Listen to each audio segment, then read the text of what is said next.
السلام علیکم، میں ہوں تہمینہ شیخ۔ انسانی حلیے میں چھپے جانور خاتون کو ہاتھ لگاتے ہیں۔ خاتون یہ کہتی ہے کہ مجھے ہاتھ مت لگاؤ، ہاتھ لگانے کی اجازت نہیں ہے، صرف گولی مارنے کی اجازت ہے، مارو گولی۔ گیدڑوں کی فوج کہتی ہے ٹینشن مت لو بی بی، گولی ہی ماریں گے۔ اور پھر ایک آدمی کہتا ہے اس سے قرآن مجید پکڑو، قرآن مجید لے لیا جاتا ہے۔ یہ خاتون کچھ فاصلے پر جا کر سامنے کھڑی ہو جاتی ہے۔ اس بات کا اسے بخوبی علم ہوتا ہے کہ مجھے ابھی گولیاں ماری جائیں گی۔ اس کے باوجود نہ یہ روتی ہے، نہ یہ گڑ گڑاتی ہے، نہ اس کے قدم لڑکھڑاتے ہیں، اور نہ ہی یہ دونوں ہاتھ جوڑ کے زندگی کی بھیک مانگتی ہے۔ اس قدر دلیر خاتون ہے۔ یہ گیدڑوں کی فوج اس کو گولیاں مار دیتی ہے۔ یہ ویڈیو پچھلے 2 دن سے سوشل میڈیا پر بہت زیادہ وائرل ہے۔ یہ واقعہ عید الاضحیٰ سے 2 دن پہلے کا ہے۔ کچھ جھلکیاں میں آپ کو آج کے ویلاگ میں ضرور دکھاؤں گی۔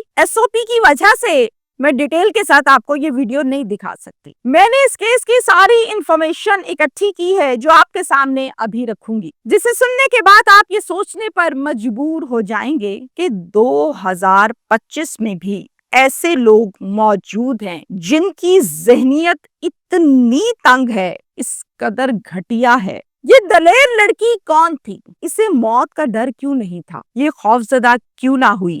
گولیاں کتنی ماری گئیں؟ کیوں ماری گئیں؟ قصور کیا تھا؟ وہ جگہ کیا تھی جہاں پر لے جا کر گولیاں ماری گئیں؟ آخری وقت میں لڑکی کے پاس قرآن مجید تھا، قرآن مجید لڑکی سے لیا کیوں گیا؟ یہ وقوع ہے کیا؟ بلوچستان کا شہر کوئٹہ، یہاں کا ایک علاقہ ہے، اس علاقے کا نام ہے مستونگ، یہاں کا یہ وقوع ہے۔ سوشل میڈیا پر مختلف خبروں میں مختلف جگہ پر یہ رپورٹ ہو رہا ہے کہ لڑکی کا نام شیتل ہے، جبکہ شیتل اس کا نام بالکل نہیں ہے۔ اس لڑکی کا صحیح نام ہے بانو۔ بانو کا تعلق ہے ساتق زئی قبیلہ سے۔ قبیلے کا آپ سردار ہے، وہ ہے شیر باز خان۔ 1.5 سال قبل 2023 میں بانو کا ریلیشن ڈیولپ ہو جاتا ہے۔ بانو پسند کرنے لگتی ہے احسان اللہ نام کے لڑکے کو، جس کا تعلق دوسرے قبیلہ سے ہے۔ 2023 میں دونوں گھر سے بھاگ کر نکاح کر لیتے ہیں اور ایک دوسرے پر حلال ہو جاتے ہیں۔ دونوں قبیلے اب ان کا پیچھا کرتے ہیں کہ ان کو ڈھونڈتے ہیں، ڈھونڈنے کے بعد ان کو قتل کریں گے۔ یہ عام طور پر روایت ہے بلوچستان اور عمومی طور پر سندھ کی بھی۔ اب ہوتا کچھ اس طرح سے ہے کہ بانو بھی اپنی روایات اور ماحول کو سمجھتی ہے، اور اسی طرح سے احسان اللہ کو بھی اس بات کا علم ہے کہ جس دن ہم پکڑے گئے اسی دن ہمیں قتل کر دیا جائے گا۔ قبیلہ ساتق زئی کے کچھ بندے ایک دن احسان اللہ کو اٹھا کر باندھ کر لے آتے ہیں اور لا کر خوب تشدد کا نشانہ بناتے ہیں۔ اس سے سوال کرتے ہیں کہ بانو کا پتہ بتاؤ، بانو کہاں ہے؟ لیکن احسان اللہ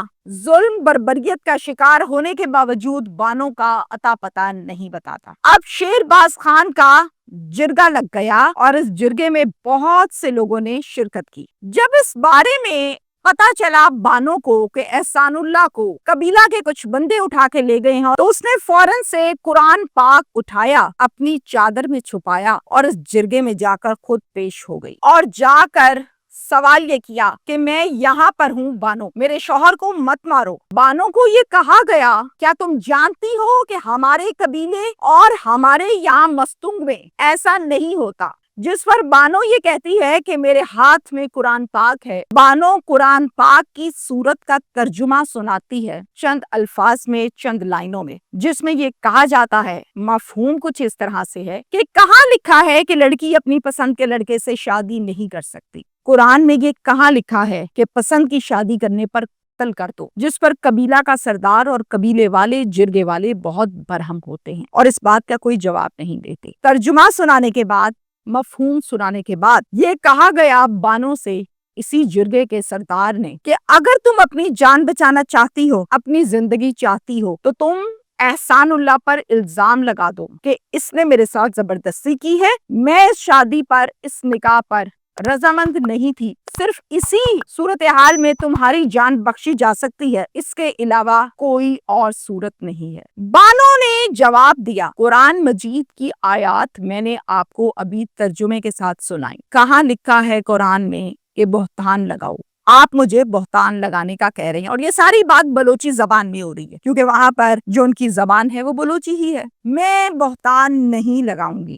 اور یہ کہا کہ میں نے اپنی مرضی کے ساتھ یہ شادی کی ہے, یہ نکاح کیا ہے, اس میں احسان اللہ کا کوئی قصور نہیں, میں خود رضامند تھی. اس کے جواب میں جرگے میں یہ فیصلہ سنایا گیا اور یہ آپشنز رکھی گئیں بانو اور احسان اللہ کے سامنے. خصوصی طور پر بانو کا نام لے کر یہ کہا گیا کہ ہمارا یہ فیصلہ ہے کہ ان کو زندہ کو جلا دو, نمبر 2 سنسار کر دو, نمبر 3 یا پھر گولی مار دو. جس میں سے بانو نے یہ کہا کہ گولی مار دو. اب اس جرگہ میں کوئی 2-3 لوگ نہیں تھے, بے شمار لوگ تھے. اس کے بعد ان کو گاڑی میں بٹھایا گیا اور یہ ویگو, جیپ, پراڈو, ڈالے اس طرح کی گاڑیاں تھیں. 20 سے 25 لوگ اسلحے سے لیس اور ان کو لے کر گئے سنجیتی ڈگاری, ایک پہاڑی علاقہ ہے شہر سے دور دراز, وہاں پر لے گئے. تمام لوگ گاڑیوں سے اترے اور ان دونوں کو بھی گاڑیوں سے اتارا گیا. ایک آدمی نے آگے بڑھ کر بانو کا بازو پکڑا, جس پر بانو نے یہ کہا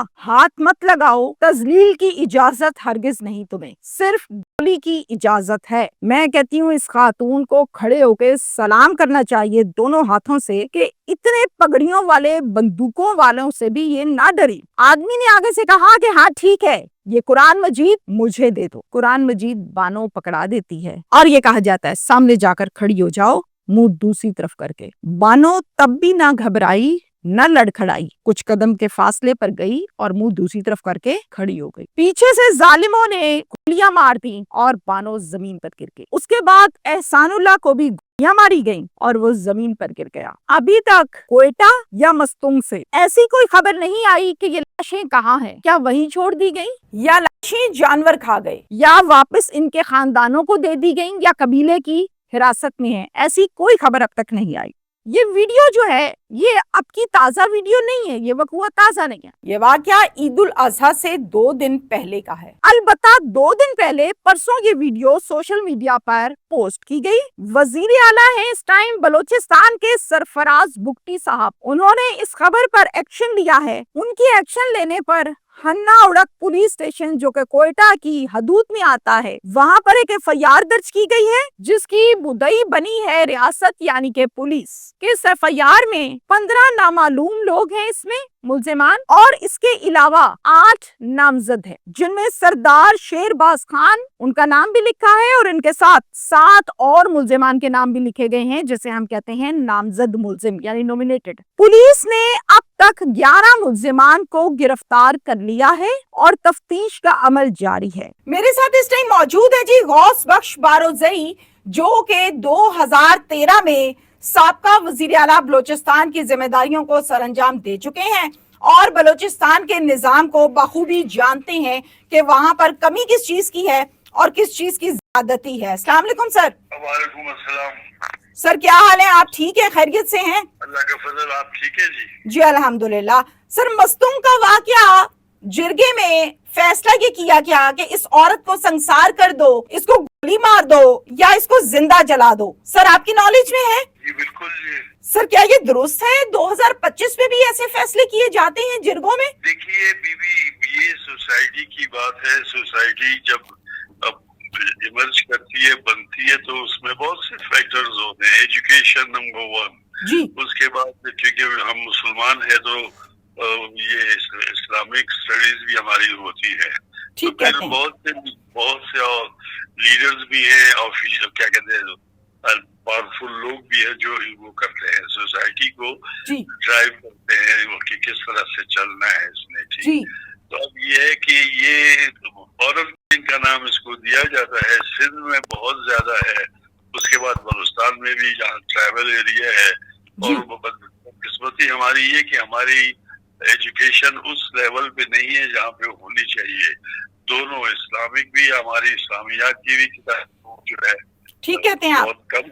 غوث بخش صاحب, آپ نے کہا کہ کچھ پاورفل لوگ یہ فیصلہ کرتے ہیں کہ ان کے علاقے میں سسٹم کو کیسے چلانا ہے. اس کیس میں پاورفل لوگ کون ہیں؟ دیکھیے سسٹم میں تو اب تو یہ ہے کہ جو اسمبلی میں چلے جاتے ہیں یا ٹرائبل چیفز ہیں, بڑے ہیں, چھوٹے مطلب ٹرائبل سسٹم کا جو یونٹ ہے وہ چھوٹے ملک بھی ہوتے ہیں, ہم ان کو